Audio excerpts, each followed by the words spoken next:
స్టూడెంట్స్కి స్టిరప్స్ యొక్క cutting length ఎలా కనుక్కోవాలో అర్థం కావడం లేదా? సో ఈ వీడియోలో నేను క్లియర్ చెప్తాను, చివరికి చూడండి. సో ఇక్కడ 3 స్టెప్స్ ఉంటాయి.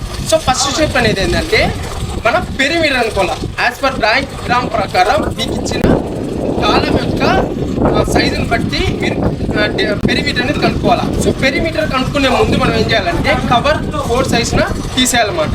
వచ్చేసి మనం హుక్ లెంత్ను యాడ్ చేయాలన్నమాట. ఇక్కడ హుక్ లెంత్ను యాడ్ చేయాలా. ఇక్కడ హుక్స్ అనేవి 2 ఉంటాయి.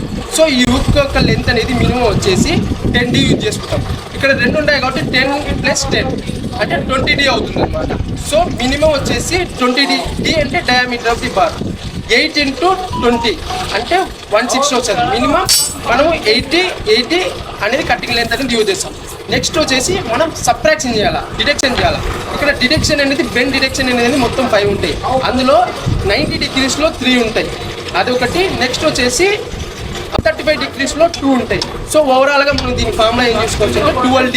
ఈ 12D అంటే 12 × D అంటే ఈ 12D. D అంటే బార్ యొక్క డయామీటర్ అనమాట. సో 12 × 8 96 వచ్చారు. సో ఇది మనం బెండ్ డిడక్షన్ అనేది మైనస్ చేయాలన్నమాట. ఫస్ట్